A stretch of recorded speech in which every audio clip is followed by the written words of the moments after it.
It's time for the podcast with two guys whose BMI is higher than their IQ. It's the Morning Five, sponsored by Smith's Floor Coverings. This is a double cheek push here. Mike. What day is it, Mike? Our pets' heads are falling off! Guess what today is? I like turtles. Hump day! Hump day! You're my boy, Blue! Hey, Mom! The meatloaf! We want it now! I don't know how long this is going to last. Good morning, West Georgia, and welcome into the Morning Five podcast here on a hump day. It's been a while, folks, since we've talked to you, but we're back. Baseball season is over, at least for us and possibly the Braves, because Acuna sucks. But we are back on the Morning Five podcast. We're glad to be here. It's Bryce Sparling. It's Billy Lindahl on a wet hump day, Billy. It hasn't rained in 2 months, and Mother Nature decided to ruin the start of summer and give us cold, wet weather. It's miserable outside, but I know the farmers are loving it. Yeah, how great is it that we haven't had I think we had a total of inch and a half the entire month of April, and the first part of May we had like 2.5 inches. It's absolutely insane. 2.5 inches. That's a ton. It's a lot. Really. It's huge. It's huge to steal a line from Donald Trump.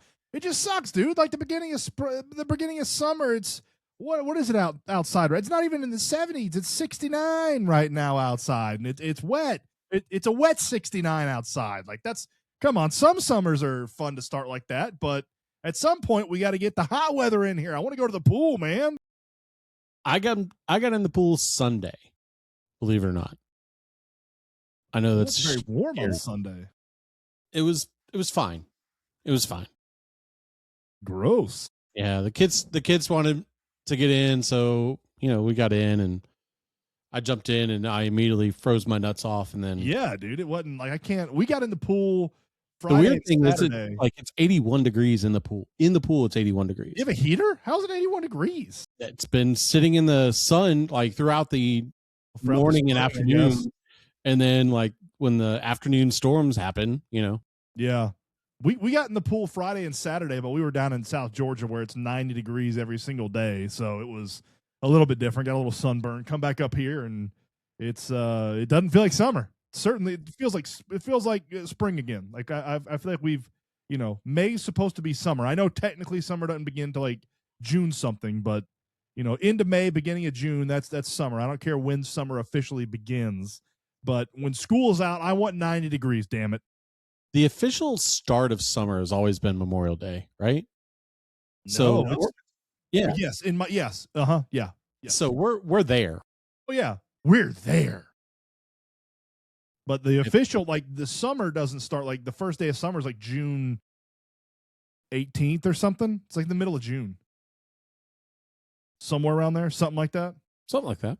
Billy, how long is this weather going to last here? Meteorologist Billy Lindahl. What are we going to like? Is this like all week, right? All week. We'll probably have a reprieve next week. Okay. Warmer weather? Yeah, definitely warmer weather. It's still going to be mid to upper 80s. Okay. Yeah, I can take that. What's the weekend looking like for us? I know it's kind of a couple days out. Hard to guess right now. But what's the weekend looking like for us? I got a baseball tournament that we got to be in, and buddy, if it gets rained out, I'm not going to be disappointed. Here's the thing. Okay. I just realized where our tournament is this weekend. Yeah. You're up in Tennessee. I'm debating on whether or not I should get a hotel. So if it gets rained out, yeah, you're playing baseball up where 90% of my football schedule is going to be in the fall. So, yippee! Can't scout out some good hotel rooms out there for me. I got you, fam. We had somebody that told me that there's no better place in Georgia to get accosted than Dalton, Georgia. It's a great place to get robbed. So can't wait to go up there. I'm super excited. It is Billy, a hump day edition of the podcast, which means that Casey Bass is normally on here, but Casey is on vacation. Where's he on? Oh, I know he's on vacation too. I'm not going to give his secret away, but I know where Casey Bass goes to vacation. So my question is, what's this vacation word he speaks of? Vacation. I don't know. I haven't.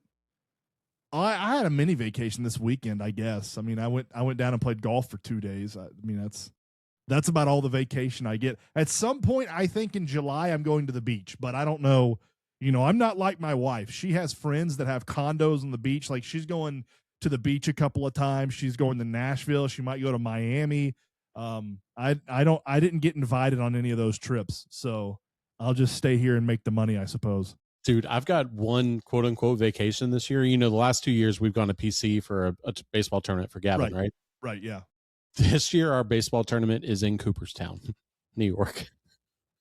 So, not really a vacation spot. Not really a vacation. Yeah, fun tournament, fun thing to be involved in. Not really a vacation spot. When I think of vacation, I never want to go north. Absolutely ever. When I think of vacation, I want to go south. Like we have to go to Charleston to play the Shipyard, and like that's even questionable. That's almost a lateral move. So I'm not even sure if that's a vacation. But when I take a vacation, I want to go south. I want to go south of Villa Rica, Georgia. That's a vacation to me. Dude, had one of those moments where I realized that I'm not doing life properly this morning. My parents FaceTimed me, and the first thing I see is the rotunda. And nice. I'm like, you sons of bitches. Yeah, that's a pretty place. Summer in Ohio is actually pretty. You get about a month and a half of pretty weather up in Ohio. The rest is just bleak, depressing, and awful. But for that month and a half, and it really hasn't. I would say like June and July. June and July in Ohio, very, very nice. Everything outside of that, there's 6 foot of snow, and you don't see the sun for about 10 months. It's quite depressing. But June and July is nice. Billy, today is National Grape Popsicle Day. Are you a fan of grape popsicles? I'm going to pass. I am not a fan of grape popsicles. I'm not a fan of grapes, period. And here's the weird thing, man. You know how you're not the wino that I know? Hang on. You know that there's moments where you can not like tomatoes but still like ketchup, right? It's just a weird little thing. Those aren't even close to being the same thing, though. I'm of the ilk that I don't like grapes, but I like raisins. Well, that's like not liking pickles, but liking cucumbers. I'm the opposite way. I like pickles, but don't like cucumbers. Really? You don't like cucumbers? No. Wow. I didn't know that. So you like grapes, but you like raisins, but not grapes. Correct. Yeah. And grape flavors is just not my thing at all. Didn't grow up in the hood, I see. No. I love grape stuff, man. Like anything grape, sign me up. You grew up in Albany. Of course you love true. It's very, very true. Yeah. I grew up with grape drink, and I love grape drink. You grew up with purple drink. That's true. We didn't have grape. It was just purple. It was just purple drink. we used to get, do you remember, did y'all ever shop at Cub Foods when Cub Foods was, we used to get the purple, the cheap Cub Food purple drink. When it was there, it was like 90% sugar. It was probably terrible for you, but it was so good. On a hot day, you'd come inside and you'd either get some of that purple drink or you'd get some sweet tea, depending on what you wanted. It was so good. I don't even remember what the Cub Food brand was called. Carrollton had Cub Food over on Maple Street, believe it or not. Really? Like, you know where the CVS on Maple Street is over by the college? Yeah. That food depot that's back there now. That was a Cub Food. Oh, okay. Yeah. Okay. We used to go to the Cub Food in Douglasville. It was, I don't even know what's there now. There used to be Cub Food and Walmart over in that shopping center. It's across from Crossroads Church in Douglasville, but I don't even know what's in there now. Yeah. Yeah. It's right across the street from the post office. I don't know what's there anymore. I think it's Strayer University, maybe. I think it's like a college. I'm legit. I think it's like a Strayer or DeVry or something like that. I think that's what it is. No, but to answer your question, I'm not a grape popsicle fan. I like grape popsicles. I like popsicles, especially in the summer. Cool you down a little bit. For sure. Yeah, I'm a big. What's your favorite flavor of popsicle? If you had to choose, what flavor are you going with popsicle wise? I'm gonna pull a Bert Kreischer here. Red, just red. Cherry, strawberry. What about a bomb pop? You a fan of a bomb pop? No, I don't know why. Don't like bomb pops. Wow. Dude, I don't know, man. Like it's weird with me. Like I don't like the Gavin loves the cool blue Gatorade. Don't like it. And that's what I think of when I think of the blue layer on the bomb pops. Cool blue Gatorade. Not a fan of it. Not a fan. That's shocking. Really? I love bomb pops, man. Yeah. A little weird. I No. like those. Excuse me, Yeah, I'm a lot. I'm a fan of grape bomb pops. I guess that is the kind of the one thing, a sweet that I am a sucker for is a popsicle, especially in the summer. Mix a little liqueur in there too. I'm not surprised that you're. Never mind. I'm not going to go there. What? I like This is a popsicles. family show. It's not a family show. What families listen to this podcast? What families watch this? Who sits down? It's not The Price is Right. There's no family sitting down in the evening watching this. Let's watch these two jackasses talk about nothing for an hour. Yeah, it's real family friendly. Nobody, Just no the family bomb pop listens to going this. down Bryce's throat. Yeah, real nice and Yeah, easy. it cools you down, man. Come on. Sure, it does, bud. Have you never seen Blue Mountain State? You know what they do with popsicles. Cools you down, pal. And it instantaneously brings that heart level right down. Billy, we got to talk about something that we're watching right now. Okay. And we kind of joked about it before the podcast began.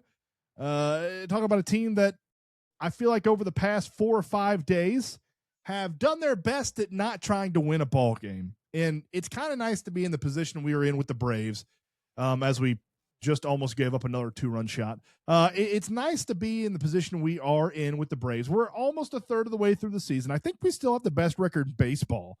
We do. But the past few days, man, even the game we won against the Nationals, we tried to give that one away. We have just looked like poop for the past 4 or 5 days playing baseball. We have not looked good at the plate. Pitching has looked okay. Pitching has looked fine. I got no issues with the pitching. But the approach at the plate, whoa, buddy, a lot of swing and misses. And Ronald Acuna Jr. might be the worst baseball player on the planet. Yeah, Ronald's been struggling mightily. And, you know, you look at where he is right now as far as batting average. I think he's in 250, somewhere around there. No, he's creeping into the 230s, I think. 238 right now, yeah. Okay, yeah. He was 250 over the weekend, and he's had a rough go. Matt Olson at one point, he was 0 for his last 16. He's cool off. Yeah. Austin Riley, and I listened to Chuck and Chernoff today, and Chuck or Matt had a bit about how this may just be Austin Riley now. It may not be the Austin Riley we kind of expected, where he was top 10 in MVP voting. This is just maybe Austin Riley now, and those are valid points. I mean, we're looking at a team that just doesn't seem to, as of late. Now, earlier in the season, you and I have had this discussion before, you know, through text as we're watching this game. The amount of times that we'll watch a game and be like, you know, I trust this team that's coming back. Yeah. There's no issue.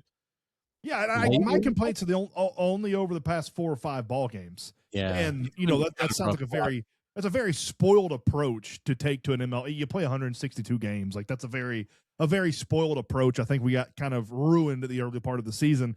But my main thing is just, you know, if Riley is what Riley is, that's fine. I'm more nervous that what we're getting out of Acuna right now is what we're going to get out of Acuna, period. Because I just don't know what else he has in the tank. I know when he's healthy and playing the best baseball he can, he's the best baseball player in the league. I think he's better. I think he's better than Ohtani as far as what he brings to a team. But I just don't know, after all the injuries that he's suffered, if what we're getting out of Ronnie this year is what he's going to be for the rest of his career. I hope not, and I hope I'm wrong. But the guy is just always injured. He comes back. He sprained his butt early in the year, and then a couple days ago he hurt his thumb. Had to come out of the game. He's just so injury prone, man. Yes. It's just so. And we were able to forgive how injury prone Ronnie was, because when he was healthy, he was a freak of nature. He was better than anybody in the MLB from what he brought to the table. And this year is just not the case. And when you are just sort of a mid-level guy playing baseball and you're as injury prone as Ronnie is, like, if he doesn't turn around, I think there should be some very serious questions asked next year. Do we trade Ronald Acuna Jr.?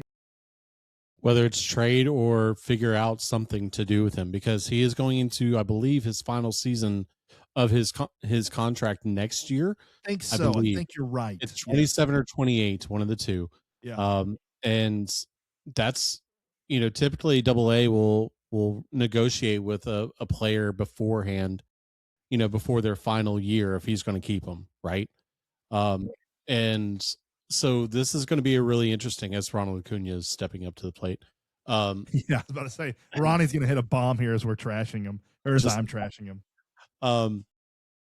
Yeah, it's been a struggle bus for him. There's no doubt, and I don't know. And we've seen glimpses of him since his ACL. He was a monster in the World Baseball Classic. Like, he was all over the place. He was hitting bombs. He was stealing bases. Now, granted, that was for his home team, Venezuela, but still, it's. And are you facing the same type of pitching that you are in the MLB? Like, are you facing the same quality night in and night out? I mean, we did have that kid from was it Blessed Trinity that pitched in the World Baseball Classic that also pitched in the 4-8 playoffs, and he just struck out looking again. No, imagine that. I mean, it's just frustrating. You look at Ronnie's contract. So we have a club option next year and 28, $17 million each year. I mean, that's honestly a bargain for what he brings to the table. $17 million each year. And then an unrestricted free agent in 29. He's gonna be 31. I don't know, man. I don't know if AA tries to restructure his contract in 28 or if he just kind of lets it ride out and says thanks for your service in 29 when he's 31. I don't know. I honestly don't know. For me, the issue's been Kim. You've come back and it's $20 million. We're paying him $20 million this year. It's awful. He has been dog shit. I mean, his glove is fine. He's a fine shortstop. His glove's fine, but he has been awful at the plate, man. I mean, almost unserviceable at the plate. How many times has he come up in games late just in the past week or two with an opportunity to give us a go-ahead lead or kind of extend the lead a little bit, and the guy is just absolutely choked. I don't know what he's hitting with runners in scoring position, but I can almost bet you it's not good. 0. Probably. He's not even halfway to the Mendoza line. The guy's batting barely over 100, so he might not have a hit with runners in scoring position. You might be spot on there, Billy. This guy, however, is one of my favorite Braves players right now. Is Mauricio Dubon? Yeah, I'm all in on Dubon. I wouldn't mind if Dubon, especially for what we're paying him. I wouldn't mind if Dubon batted leadoff for us. That's not a bad call. Yeah.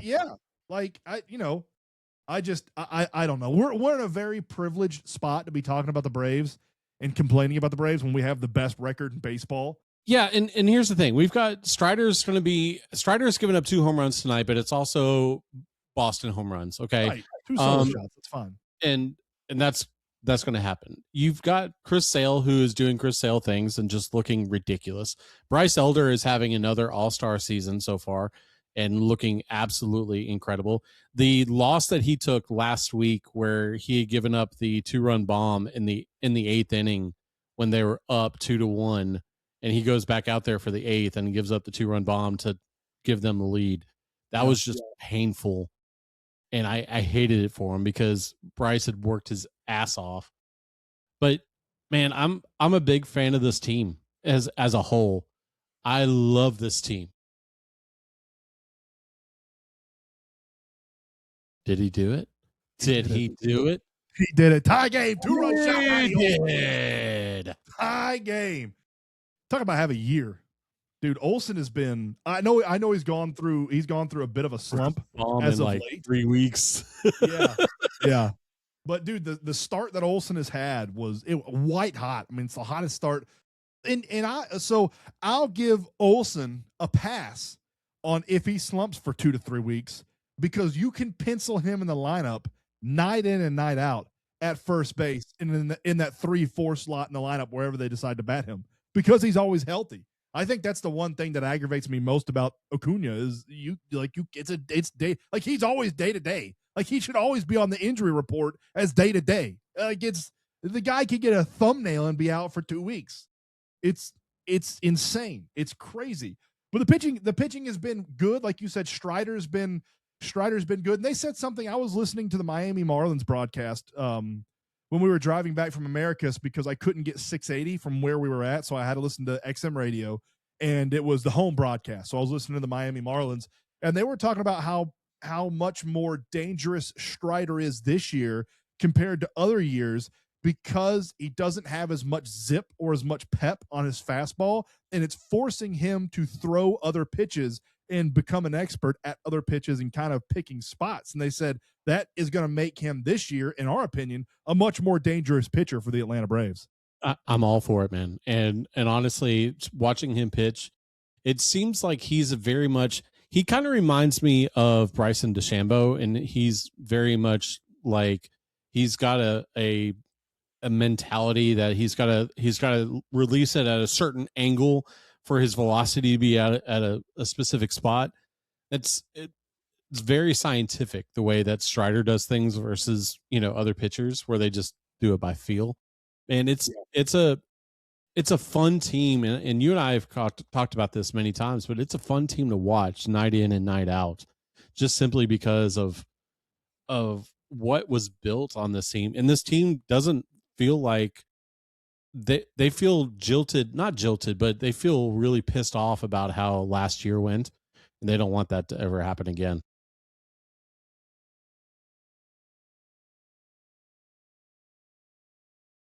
Bueller? You froze on me there, pal. Did I? Yeah, you sound like a robot. Well, my fault. Good times.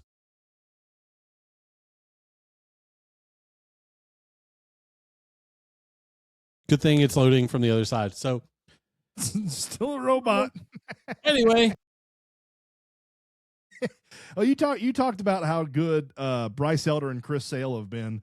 I mean that right now they've both pitched the most innings for our Atlanta Braves. 68 and 2/3 for Bryce Elder, 62 right on the button for Chris Sale. Both of them have a sub-1 WHIP, and both of them have a sub-2 ERA. Like both of them are playing really, really well right now, and I think both of them should make the All-Star team. And this is a team that early on in the season I think was tracking towards having 5 or 6 All-Stars, and I think that still might be in the cards where when the All-Star break comes, the Braves could have 5 or 6 All-Stars. Like I think Olsen's going to make it. It remains to be seen with Ronnie. Like I just don't. I don't know. We'll see how much we vote him in. If Drake Baldwin is healthy, Drake Baldwin goes. Chris Sale and Bryce Elder should both be there.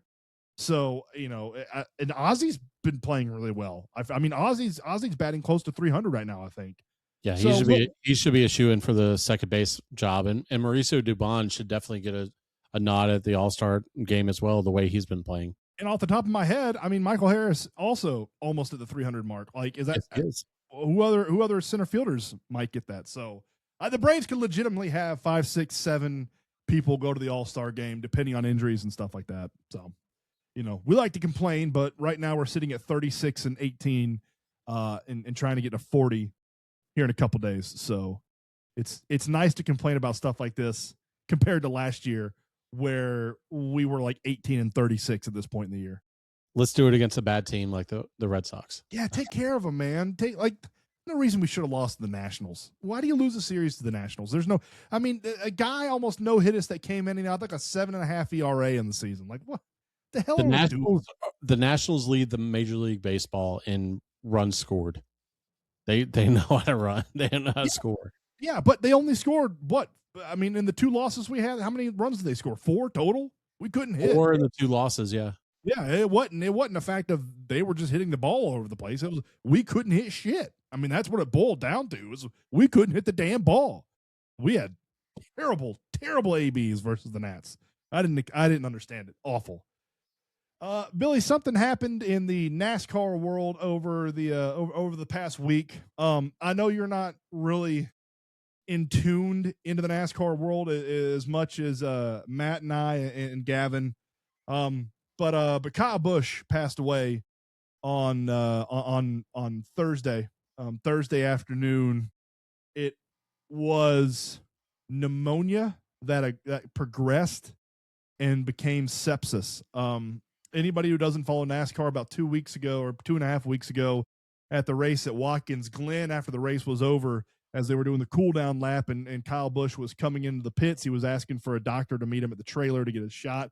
Nobody really knew what was going on. We didn't really get a lot of answers from what that was. But he came back out on Friday at Dover and won the truck race. So nobody thought anything of it. Oh, maybe he got dehydrated. Maybe it was something simple. Nobody thought anything of it because KB came out and did what KB does. He won a truck race. And something that he said at the truck race that nobody took note of at the time, but it was kind of poetic, I guess, in the end, was he said, you always celebrate every win because you never know when it's going to be your last. And, nobody at the time really took note of what he said, but after the fact, looking back, it was almost, sadly poetic the way he worded it. And from what I understand, Wednesday, he was in the simulator. Apparently it's one of those simulators that simulates the G-force somehow, and something about whatever was going on in his head with the sinuses and the pneumonia. Now, this is all hearsay. I haven't read officially an official word about this, but it got forced down into his lungs. I know he had fluid on his lungs and everything. He was coughing up blood from the 911 call. Just a terrible situation, man. Leaving behind 2 young kids and his wife Samantha, leaving behind a massive legacy, a great company, a great person off the track. Everything I've heard from people that I've talked to that I know in the industry up there, and everything I've seen and read about KB was he was kind of a complete different person off the track. You knew what you were going to get with Kyle Busch on the track, a fierce competitor. And that's how people like that are. That's how Dale Earnhardt was. Like, if you're not a fierce competitor at your craft, you're probably not one of the greatest. And that's what KB was. He was one of the greatest. But off the track, one of the nicest guys you could ever meet. He helped a lot of people get their start in NASCAR, always there to have a helping hand. When Denny Hamlin's mom went through the fire last year, Samantha Busch, his wife, was right there. Denny said that Samantha was like the first person that reached out and helped Denny's mother.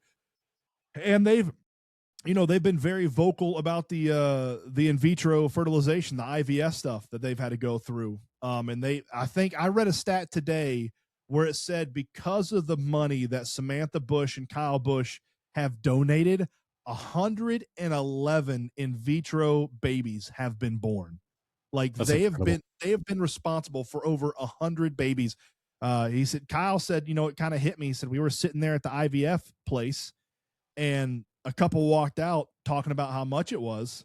And they were saying that there's no way in the world we could afford this. And Kyle said, that kind of sat on mine and Samantha's heart of like, we're in a blessed situation where we don't even have to really think about the money. Like we just go in and get the IVF stuff. And he said a lot of these people aren't being able to witness the miracle of being a parent or the miracle of childbirth because of money. And he said that never sat right with Samantha and I. So yeah, they're responsible. I forget the name of their nonprofit, but it's been responsible for 111 babies born so far through IVF. And just a terrible situation, man. Brexton and Lennox and Samantha, I know were just absolutely devastated. And NASCAR is very different from any other sport. It's a family, man. And we saw it when Biffle passed away before the season began in the plane crash. You feel it more intimately, I feel like, than any other sport because everybody is with everybody every single week. Like there's 45 of them typically, right? You typically got about anywhere between 30 to 45, right? Yeah. That'll kind of pop in and out. And it's very similar to, just a clubhouse, like a baseball clubhouse, right? It's something that you see on an everyday basis. And I hate it for NASCAR in general. I hate it for those of our friends who are big NASCAR fans, and our buddy Sam, who was the biggest KB fan, who followed him since birth, as he said. Yeah. It's it's gone way too soon. A 2-time Cup winner, and man, he was a dude on the track. There's no doubt about it.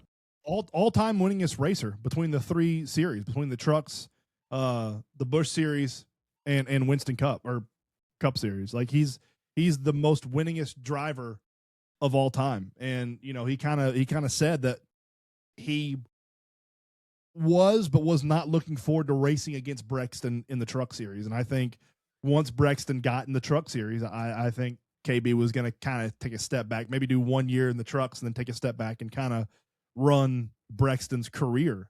And seeing Samantha and Brexton at the Coke 600 on Sunday, man, I was bawling. Like I can't imagine the pain they're going through. But I know the whole NASCAR family is there for them, and that's such a close family where if they ever need anything, nothing's ever going to replace Kyle in their lives. But if they ever need anything, everything is just a phone call away or a text away. That's one of the things I think I love about NASCAR so much is how close and intertwined everybody is. It really is like a small knit family. But it's just gut wrenching, heart wrenching. When I saw the headline that he was hospitalized, I was like, oh, all right. Well, he's got dehydrated pneumonia. Who knows? He'll be all right. And I texted our buddy Matt, and he was like, no, it's serious. And I was like, oh my God. Like I didn't even for a split second think it was serious. And I feel like when you lose people in NASCAR, like we lost Dale in 2001. I was 11 years old. I love Dale Earnhardt, absolute hero. I swung a black bat in Little League Baseball because it looked like Dale Earnhardt's paint scheme. Like when we lost Dale, there's no replacing that. That's just a piece that you never sort of replace.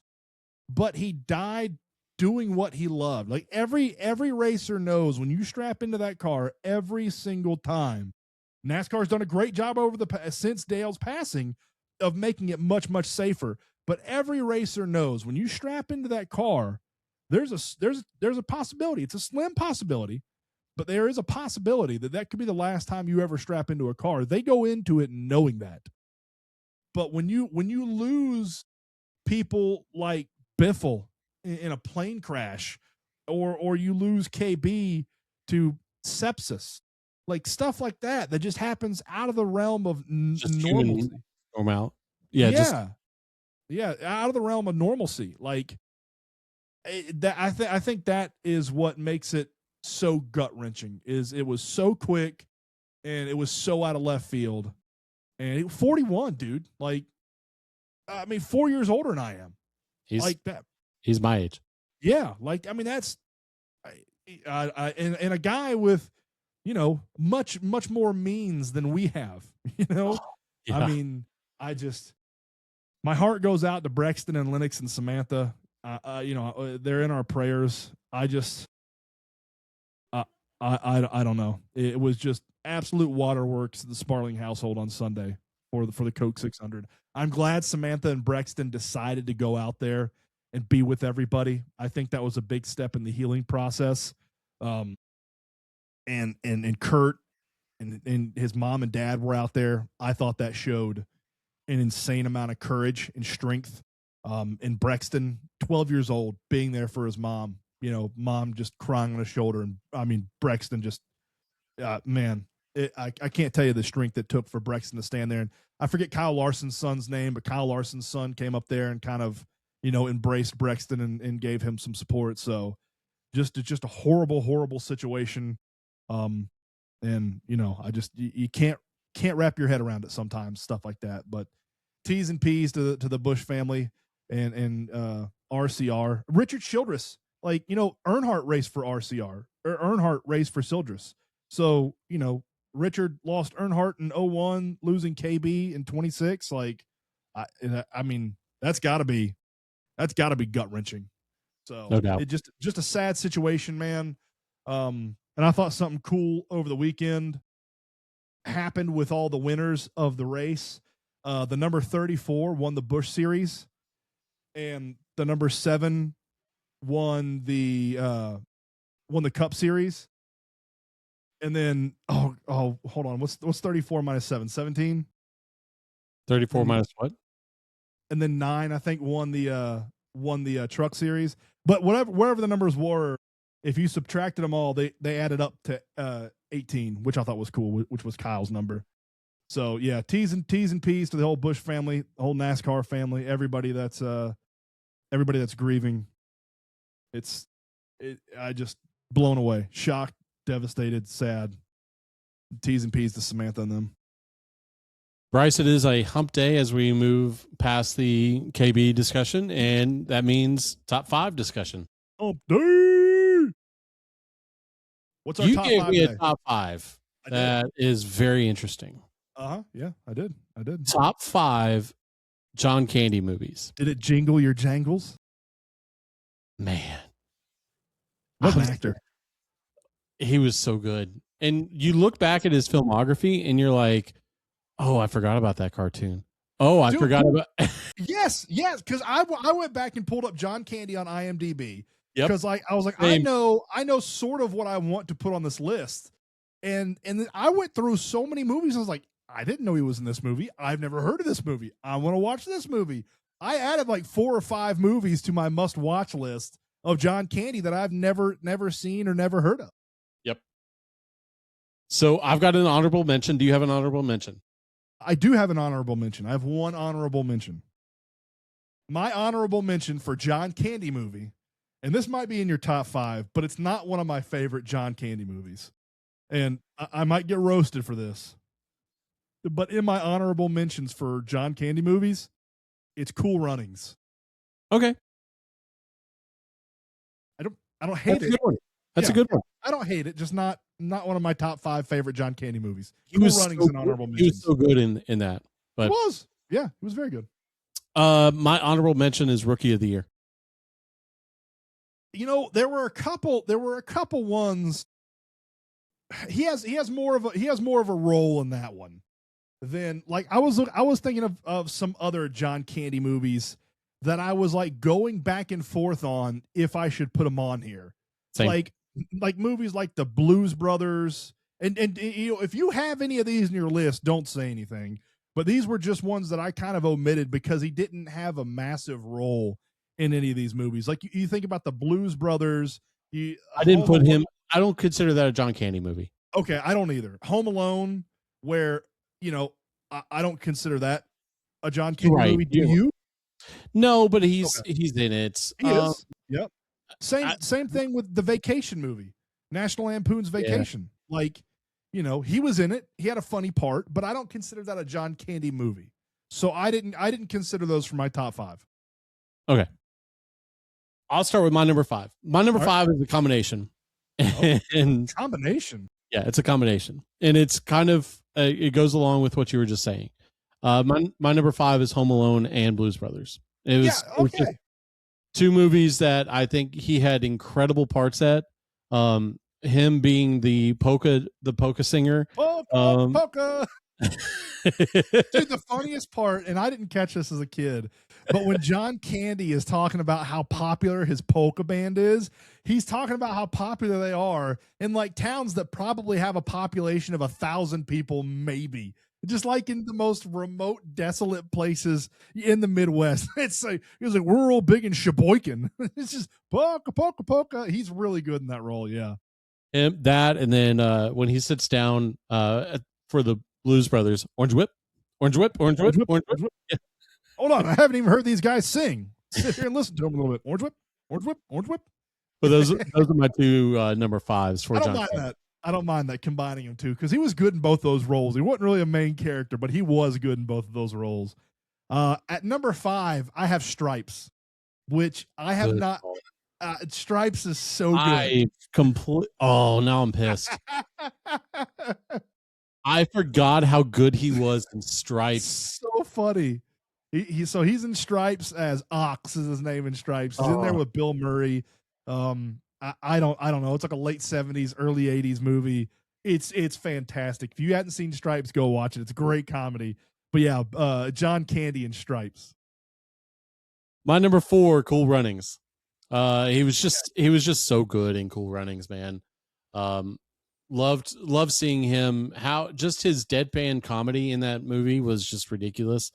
And then just him walking casually out of the airport while past the Olympians was priceless. Just like, yeah, this is normal. Oh my god. Yeah. Yeah. At number 4, I have Spaceballs. Okay. Absolutely love Spaceballs. It's a great satire. Barf. It's a great satire to Star Wars. The power of the Schwartz. Can't wait for Spaceballs 2. Dude, it's Spaceballs was so good. It was so well cast. It's a Mel Brooks movie.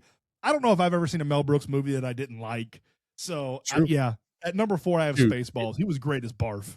You want to talk about a horrible top 5 would be trying to come up with the top 5 Mel Brooks movies. I don't know if I could do it. I seriously, I'd have so many honorable mentions. Every movie he's ever made, I think I've loved. So yeah, number 4, Spaceballs. He's got Barf. My number 3, The Great Outdoors. Great Outdoors okay. was a good call. I love The Great Outdoors. It was a lot of fun watching and it was him early on, it seemed like, you know what I mean? And man, I love me some Great Outdoors. Nah, Benny, nah. Blast like that wouldn't kill a bear. Skinned his head off. I love The Great Outdoors. You know what hot dogs are made out of, don't you? Lips and assholes. It's such a good movie. At number 3, I have Uncle Buck. So I was watching this movie last night. This is kind of what spurred on this topic. Is Uncle Buck was on TV last night, and we were sitting there watching it. And one of the best scenes is when he is in his car and it backfires all the time, and he's revving it up like this, and he goes boom, and it just backfires, and everybody at the school ducks down like there's a shot being fired over there, and it does the same thing at the party, and everybody ducks down. I love Uncle Buck. And when he breaks into the room with Bug, he thinks he's trying to get with Tia, and you got the massive drill, and then he kidnaps him and hits a golf ball with him with a 5-wood. I love Uncle Buck, man. It's such a funny movie. My number 2, Uncle Buck. It's so good, yeah, dude. It's so good. In my mind, okay, so my mind is like playing tricks on me. Was it Uncle Buck or The Great Outdoors that had the big 72? That was the Big Outdoors. Or no, excuse me, that was The Great Outdoors. Yes. Yeah. That's the what old was the old 76er, I think was what it was called. Yeah. He's finished it. He hasn't finished the Grizzle. Oh my god. Yeah, those two movies kind of played like they're nothing like each other, but it's but it's those kind of run side by side with me. Great Outdoors and Uncle Buck. My number 2 is The Great Outdoors. I love The Great Outdoors. Great Outdoors and Uncle Buck for John Candy, in my opinion, is sort of like Chris Farley's Black Sheep and Tommy Boy. Like the two movies just sort of go together for some unknown reason in my head. And both The Great Outdoors, Uncle Buck, those are two movies, really any of these movies that are on this list, but those specifically, those two in my number 1 are movies that if they're on TV, they're part of that no flip movie zone. Like, this is on? Oh yeah, I'm watching this until it's over. I don't care if it's 2 a.m. in the morning. I'm watching this until completion. There's a couple of movies that are like that. Rambo's on there. Rocky 4 is on there. There's a couple of movies that are on that no flip movie zone for me. And it's one of those moments too when you're flipping through and you're like, oh, damn it. I am not sleeping tonight. Watching this to completion. Double set of coffee tomorrow morning, I guess. My number 1 is Spaceballs. Really? Yeah. Wow. So my number 1 is not even on your list. No. Nope. Wow. Number 1. I'm blown away. I thought we were going to have the same number 1. I'm astonished. I'm shocked. I'm blown away. I have an idea of what yours is, but it's the best John Candy movie ever. And it's not just because of John Candy. It's because of who he was paired with and Yeah. how well they work together. My number one is Planes, Trains, and Automobiles. Yeah. It's so funny, man. Yeah. It's so you're like a chatty Cathy doll, except you pull your own string. Here's a great idea. When you tell a joke, have a point. It makes it so much more interesting for the listener. Hey, Bryce. I sell shower curtain rings. Ronald just did something. Did he get a hit? And an RBI. Look at that. Well, a squirrel finds a nut every now and then. But yeah, number one, Planes, Trains, and Automobiles, man. I can quote that almost entire movie. I watch it every single Thanksgiving. It's like we sit down. Some people want to watch the Macy's Day Parade. I hate parades. They're stupid. I think it should be outlawed and no parades in America. They're dumb and a waste of time. I hate parades. Okay. They're right on on my hate list with you hating Blooper. So right there. right, Can't stand parades. But I flip on Planes, Trains, and Automobiles Thanksgiving morning. I'm like, we're gonna watch this. I haven't been home in years. This is actually your Michael Jackson earring right here. It's signed, or Michael Jordan earring, signed right there. This is your Helium Field Cyndi Lauper earring. My honorable mention, Rookie of the Year, number 5, a combination of Home Alone and Blues Brothers. Number 4, Cool Runnings. Number 3, The Great Outdoors. Number 2, Uncle Buck. And number 1, Spaceballs. So my honorable mention, Cool Runnings, Stripes at number 5, Spaceballs at number 4, Uncle Buck at 3, The Great Outdoors at number 2, and Planes, Trains, and Automobiles at numero uno. Bryce, let's get out to the Marine South scoreboard. We got nothing. We got nothing. Here's the thing, guys. Zero. No high school games going on, obviously, because everything is over. Had a hell of a year with calling ball. I enjoyed it. I know you did as well. You had a great run into the Elite Eight. I was so happy for you. Man, it's just you get to the point, and I was talking to somebody about this the other day. They were asking me, they're like, what are you doing now that you're not calling ball? And it's like you go home at night and you feel like something's wrong. Like you're not in. Well, it sucks. Yeah. There's no two ways to put it. It sucks. I'm not a big fan of free time. That's not something that I do or handle well. And I don't like it. Like I don't like not having stuff to do. I don't like not having to plan my schedule out and having weekends or weeknights free. Like I don't like that. It's weird, man. And I feel like a blink of an eye is over. Yeah. So we've got a big year coming up for us next year. Excited about that. So just stick with us. I know TM5 wants to continue doing this, and we may do some watch parties. There may be a few Braves games where we will jump on the old Facebook Live, and Bryce may have Bryce may have a couple of beverages, and we may enjoy ourselves. But there's a lot of things to come, and coming up on the Smith Sport Coverings Games and Events calendar. Next Tuesday, let's just throw this out now. Next Tuesday, Bryce, myself, and Patrick Hitson on the call for the West Georgia All-Star game for baseball. Love this. We are going to try to have it on video. I think we're going to have it on video. We're going to have it on all the apps, and we're also going to have it on the video. Billy, have you tried to get on to all stations on the new console? That just dawned on me. I don't know why. It just dawned on me. I could try. All right. Yeah, that might be something we want to try before next Tuesday.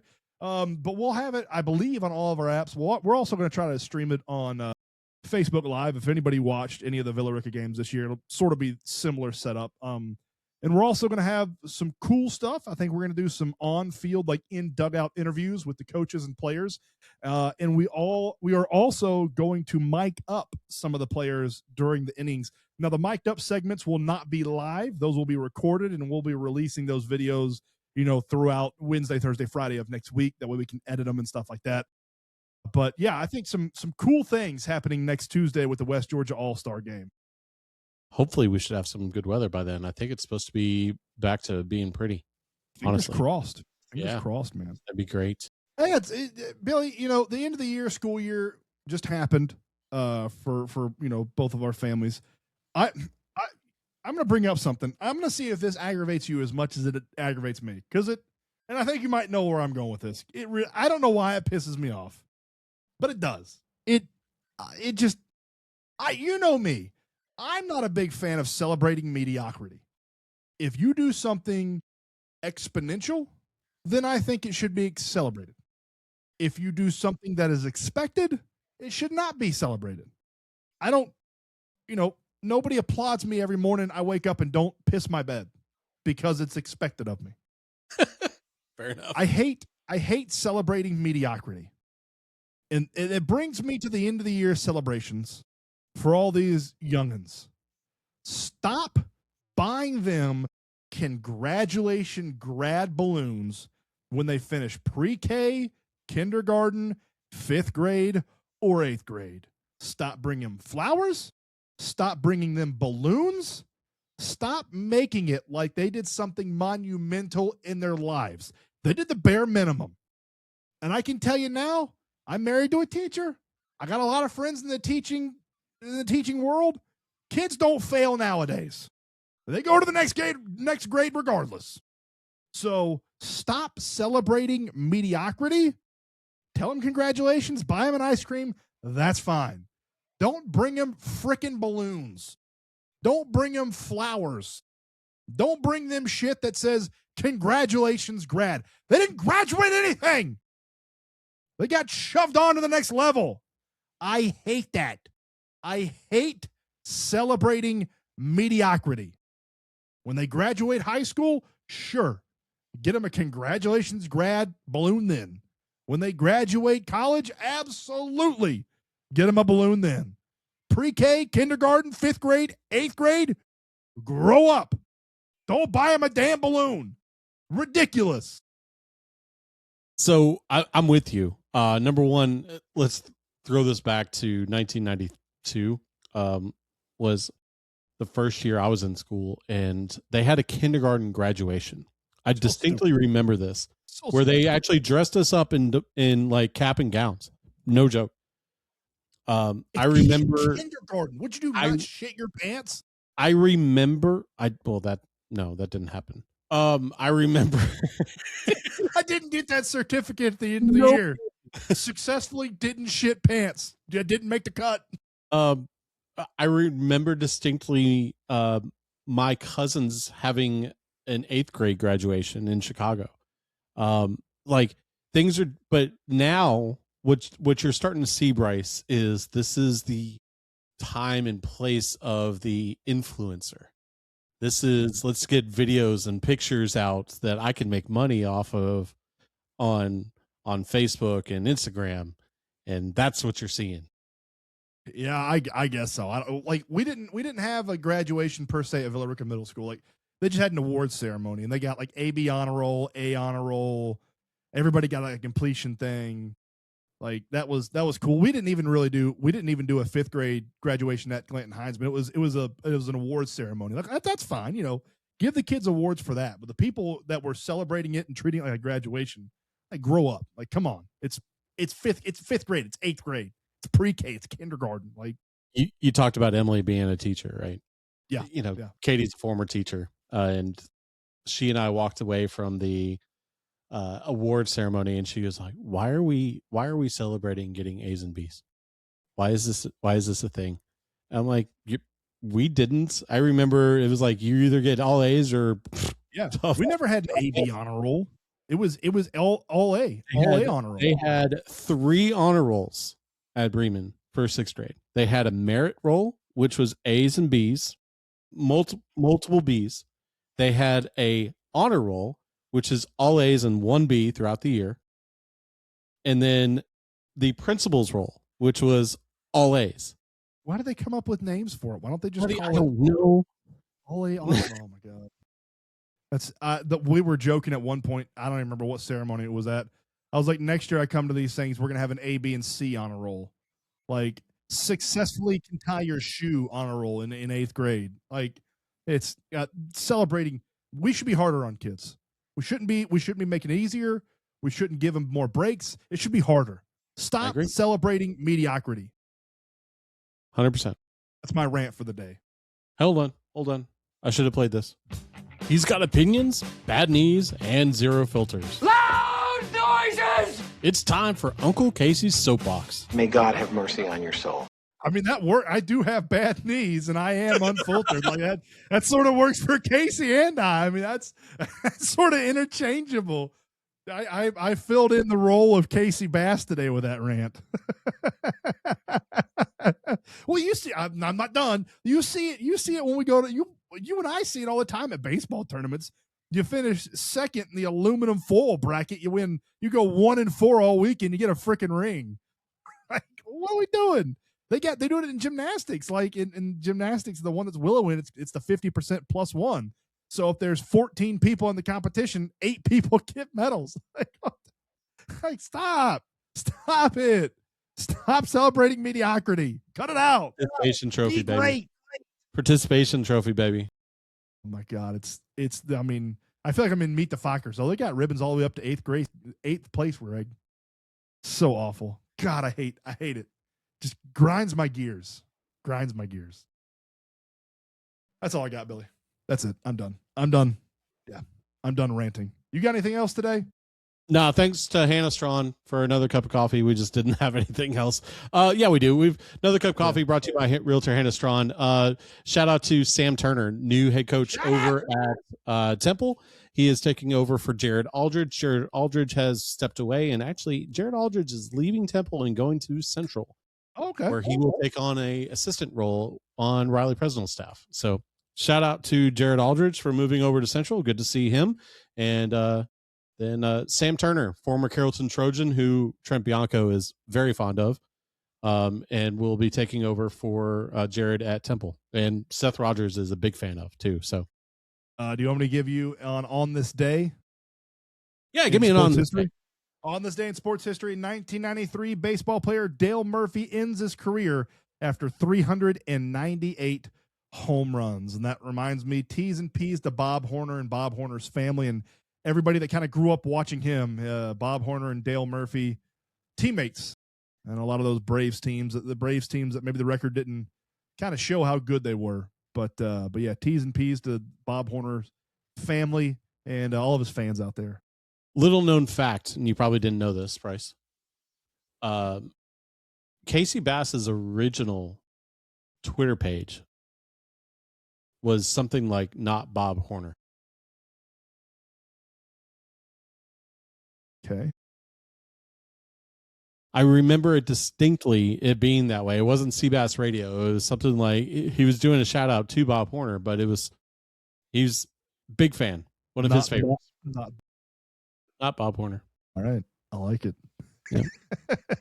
For Billy Lindahl, I'm Bryce Sparling. Have a wonderful, safe Wednesday. Be weather aware, and we will see you all at some point in the near future at some time when we release the next podcast. Goodbye. Bye now.